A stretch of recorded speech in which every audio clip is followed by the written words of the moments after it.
E hoje a gente vai começar uma série de vídeos sobre os livros de Milton Ratum, o mais novo membro da Academia Brasileira de Letras, aqui no Entre Hipóteses.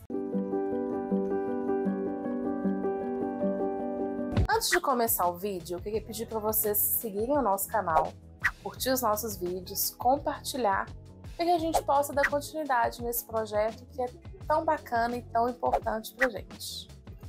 E bom, não é o primeiro livro do Milton Ratum que a gente vai falar aqui no canal. Eu já falei dele em Dois Irmãos. Vou deixar um cardzinho aqui em cima para vocês, para quem ainda não assistiu o vídeo. E hoje eu vou falar de Cinzas do Norte. Eu já falei de Cinzas do Norte também. Eu citei ele no vídeo em que eu falei dos melhores livros brasileiros do século, feito pela Folha de São Paulo. Então já é a segunda vez que aparece tanto o autor quanto o livro aqui no canal. Mas hoje então eu vou falar especificamente desse livro. E olha, não é à toa que ele entrou na lista da Folha de São Paulo, porque realmente é um livro de arrepiar.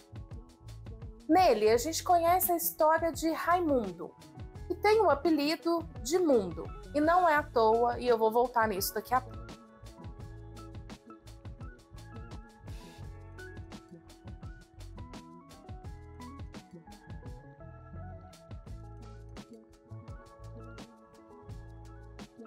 Mas antes de a gente entender a história de Raimundo, a gente precisa entender a história dos pais dele. Mais especificamente, da mãe dele. Alice é apresentada pra gente no livro como uma jovem muito bonita e que vivia na pobreza de Manaus. O livro se passa ali na região de Manaus.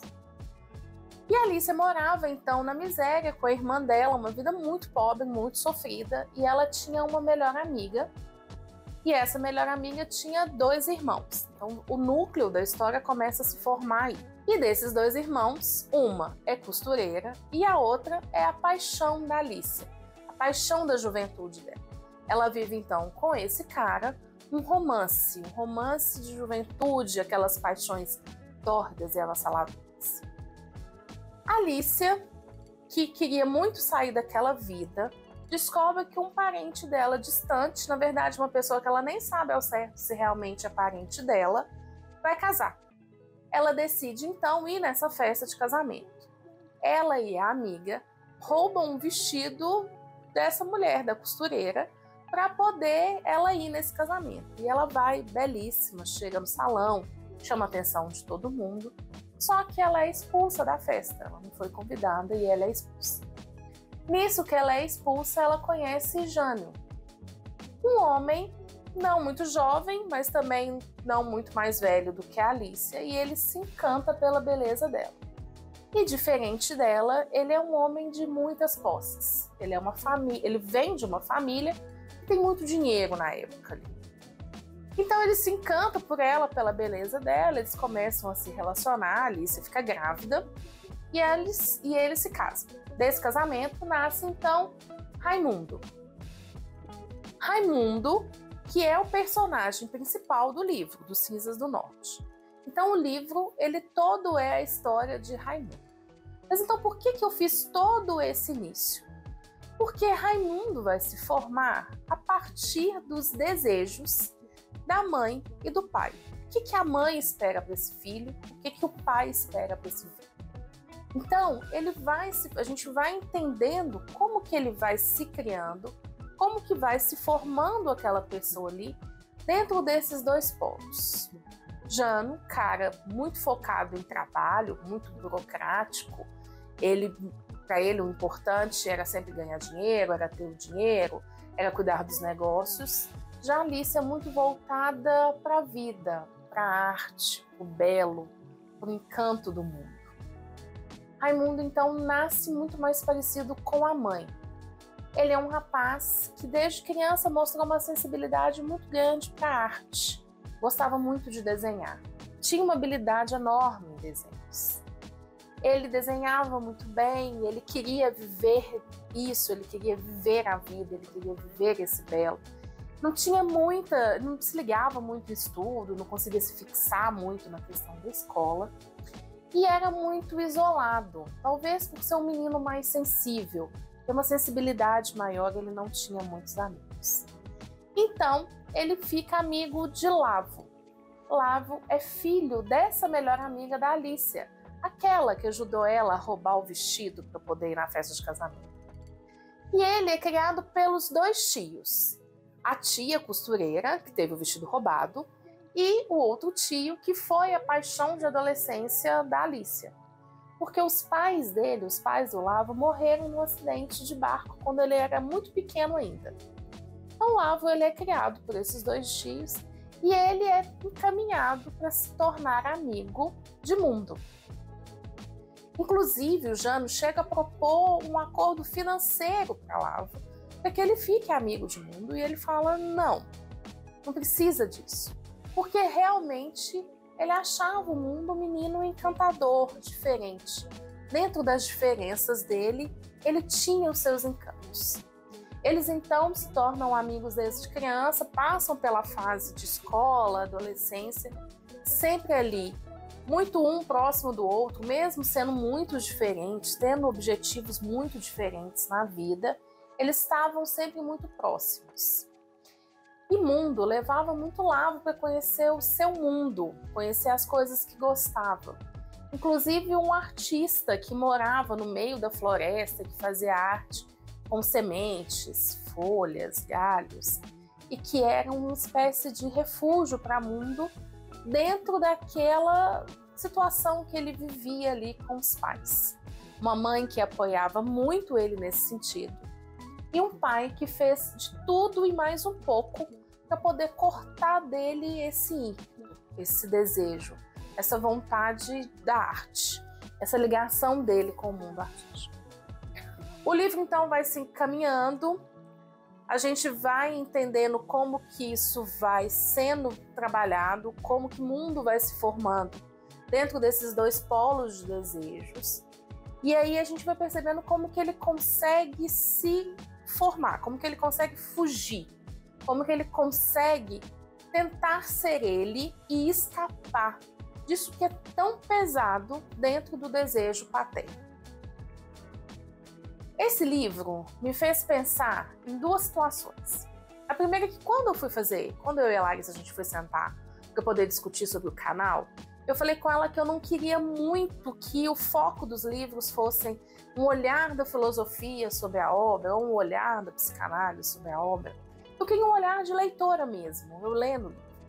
Mas eu confesso que tem algumas obras que é difícil não puxar um olhar meu diferenciado para dentro delas, que foi o caso de Cinzas do Norte. Eu acho impossível quem trabalha com psicanálise ler um livro desse e não associar o tempo inteiro a essa questão do desejo paterno, do desejo dos pais, da palavra do pai, né, da questão desse grande outro ali em cima da gente.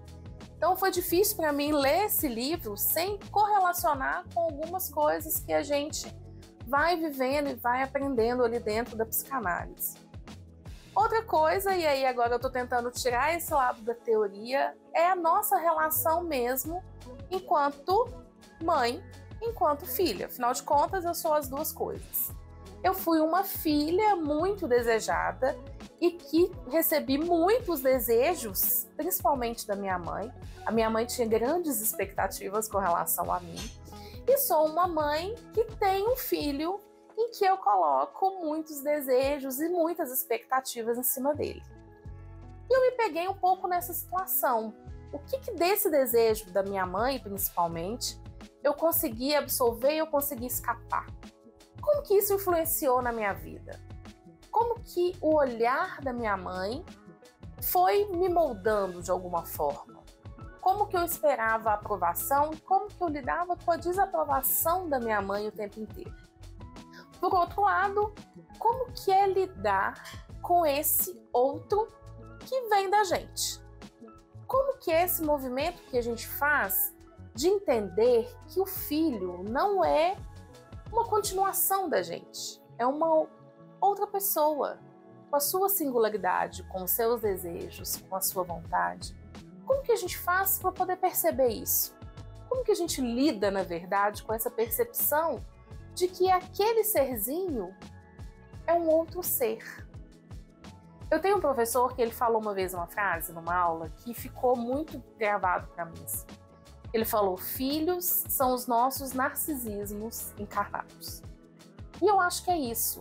Eu acho que é a gente olhar e falar: nossa, né, o quanto do meu desejo vai moldando a vida dessa outra pessoa.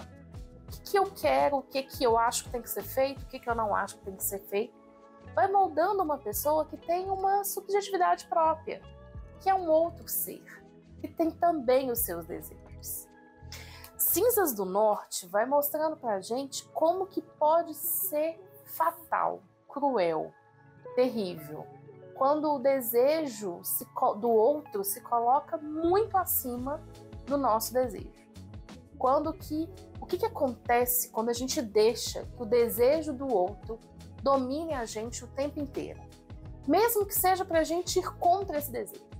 O que a gente é capaz de fazer até para lutar contra o desejo do outro, mas que de alguma forma ainda está mandando na vida da gente, regulamentando a vida da gente, uma vez que mesmo que para escapar, a gente escapa de algo.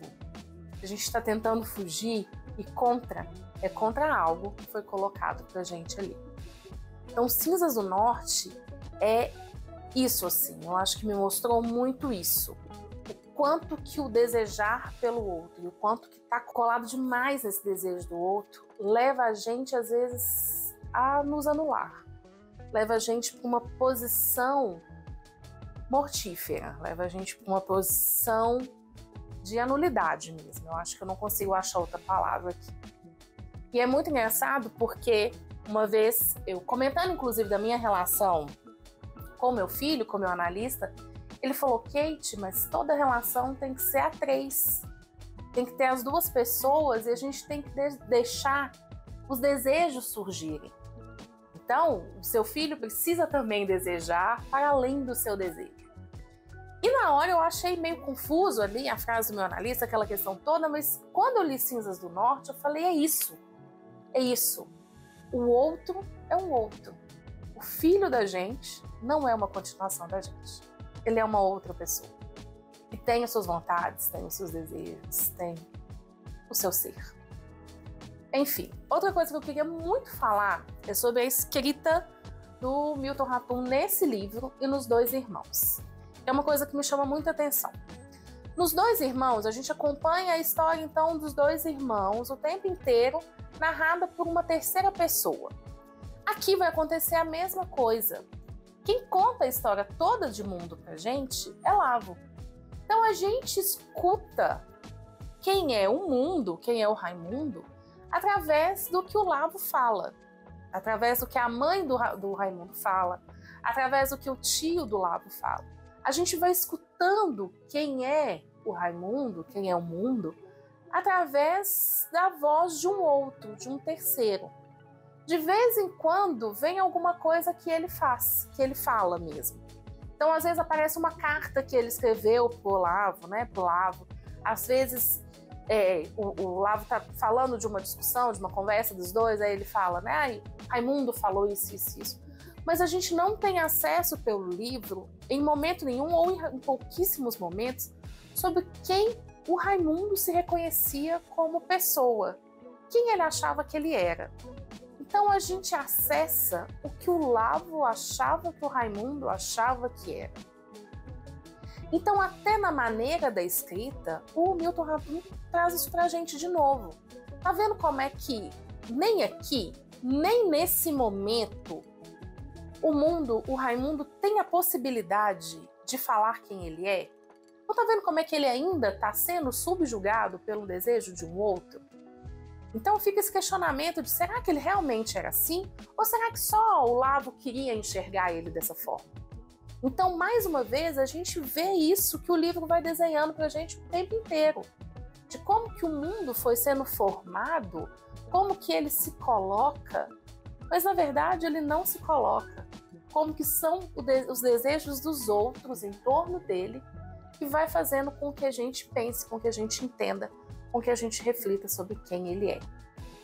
Então falta isso, falta a voz dele, falta realmente ele contar a história dele. Então a gente não tem acesso à história dele por ele. A gente tem acesso à história dele por outros. E eu acho interessantíssimo isso, a forma como o Milton Ratum escreve esses personagens dentro, né, escrevem dessa forma, dentro dessa temática, e como que até a maneira como ele escreve reforça pra gente essa parte da personalidade do personagem, né? Esse traço do personagem reforça pra gente quem esse personagem é.